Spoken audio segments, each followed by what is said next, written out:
भारत में कोरोना की दूसरी लहर में पहली बार गिरावट आई है। पिछले 24 घंटे में 1 लाख से ज्यादा नए केस आए सामने।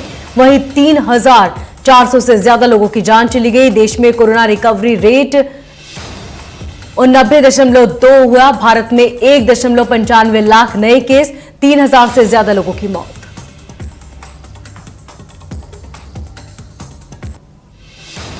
मध्य प्रदेश में पिछले 24 घंटे में 2,000 से ज्यादा नए केस आए सामने। यहां 24 घंटे में 60 लोगों की हुई मौत।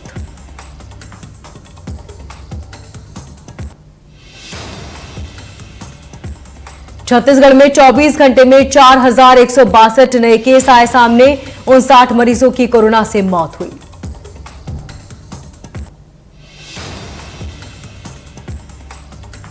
दुनिया में अब तक 16 करोड़ से ज्यादा कोरोना केस आए सामने। वहीं अब भी तक कोरोना से 34 लाख से अधिक लोगों की मौत हुई।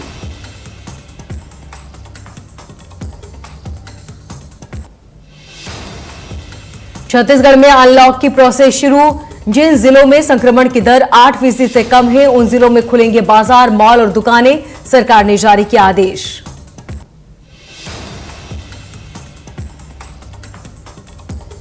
झीरम नक्सली हमले की आज 8वीं बरसी। सीएम भूपेश बघेल ने ट्वीट कर दी श्रद्धांजलि।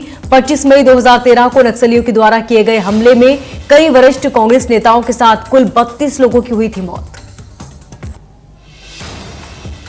मध्य प्रदेश में ब्लैक फंगस के 63% मरीज ऐसे जिन्हें बिना स्टेरॉइड्स दिए संक्रमण हुआ। वहीं 48 को तमी कोरोना से संक्रमित नहीं हुए, तो 25 मरीज वो हैं जिन्हें कोविड के दौरान संक्रमण हुआ।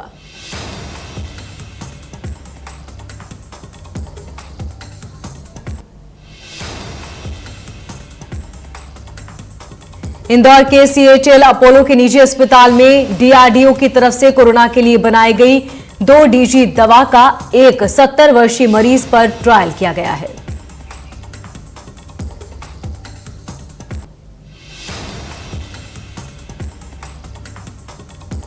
कोरोना संक्रमण की दर कम होने वाले जिलों को राज्य सरकार की तरफ से खोलने के निर्देश दिए गए हैं। ऐसे में जगहों पर पन्ना जिला भी है, जहां संक्रमण की दूसरी लहर की रफ्तार धीमी पड़ गई। कोरोना संक्रमण का आंकड़ा 300 से 50 संख्या पर पहुंचा है।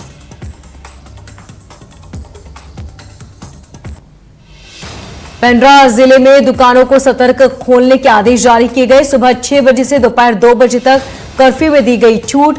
31 मई तक जिले में सभी सीमाएं रहेंगी सील।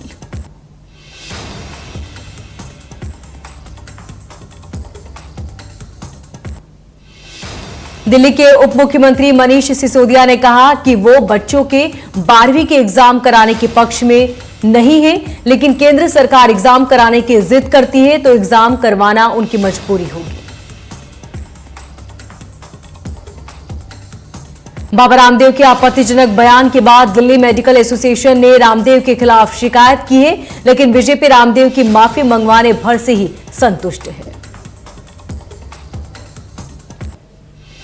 छात्रों का कहना है कि छात्र साल स्टेडियम हत्याकांड मामले में मॉडल टाउन के एक फ्लैट को लेकर सुशील और दूसरे गुट के बीच झगड़ा हुआ था। वहीं 6 दिन के लिए दिल्ली पुलिस की कस्टडी में भेजे गए के बाद एक फ्लैट को लेकर हुआ था झगड़ा।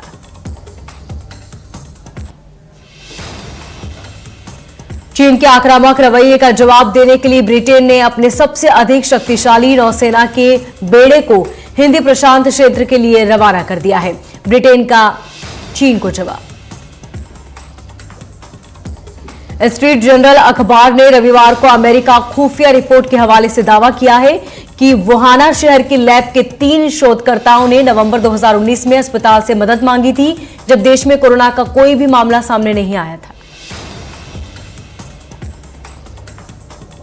नेपाल में सोमवार को विपक्षी दलों ने सांसद की बहाली की और नेपाल कांग्रेस के नेता शेर बहादुर को प्रधानमंत्री नियुक्त करने की मांग वाली याचिका दायर की थी। इस याचिका में 100 से ज्यादा 146 निर्वत नाम सांसदों ने हस्तक्षेप भी किए थे।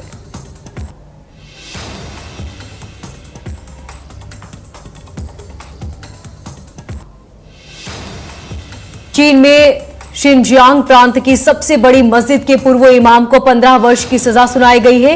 इससे पहले पूर्व इमाम को वर्ष 2017 में बंदी बनाया गया था।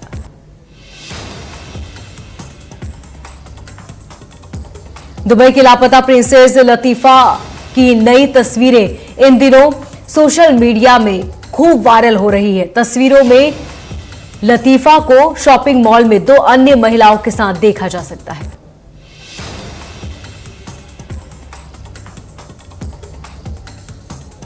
पाकिस्तान में इन दिनों वैक्सीनेशन के हाहाकार मचा हुआ है। वैक्सीन लगवाने के लिए कराची, लाहौर सहित हर शहर में घंटों लाइन में लगे रहने के बाद भी लोगों को टीका नहीं लग पा रहा। IMF ने 2022 के मध्य तक दुनिया भर के सभी योग्य लोगों को वैक्सीनेट कराने के लिए 50 अरब के निर्देश कार्यक्रम का प्रस्ताव पेश किया।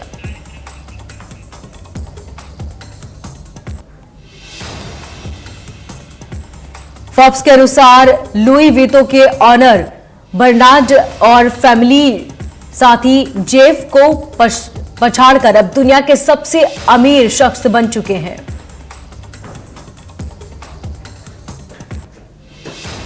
केंद्र सरकार ने सोमवार को कहा कि भारत ने 2020-21 के दौरान 81.72 अरब डॉलर का अब तक का सबसे अधिक प्रत्यक्ष विदेश निवेश प्राप्त किया है।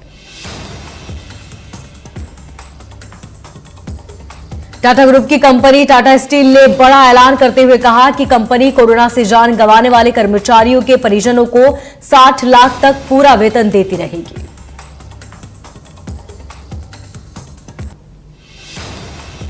भारत ने ब्रिटिश कंपनी केयर्न एनर्जी को 1.2 बिलियन डॉलर लौटाने के अंतर्राष्ट्रीय मध्यस्थता न्यायाधिकरण के निर्णय को चुनौती दी है। वित्त मंत्रालय ने कहा कि उसने कभी भी नेशनल टैक्स डिप्यूट को अंतर्राष्ट्रीय मध्यस्थता को स्वीकार नहीं किया है।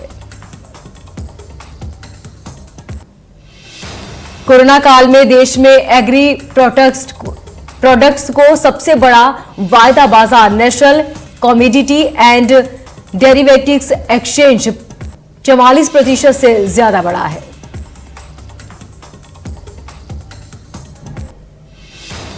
लेक्सेस इंडिया ने कॉर्पोरेट सोशल के हिस्से के रूप में अब कोरोना महामारी के खिलाफ लड़ाई में 2.1 करोड़ रुपए देने का निर्णय लिया है।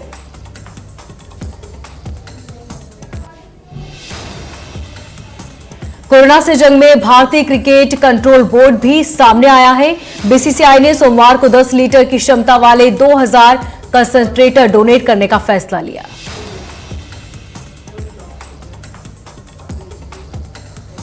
Amazon प्राइम की web series the family man 2 को लेकर बवाल बढ़ता ही जा रहा है। राज्यसभा सांसद वाइको के बाद अब तमिलनाडु के मंत्री ने भारत सरकार के सूचना एवं प्रसारण मंत्री प्रकाश जावड़ेकर को पत्र लिखकर सीरीज पर बैन लगाने की मांग की। नेटफ्लिक्स ने अपनी Spanish crime web series Money Heist के 5वें सीजन की रिलीज डेट का ऐलान कर दिया है। नेटफ्लिक्स ने आखिरी सीजन को 2 भागों में रिलीज करने की जानकारी भी दी।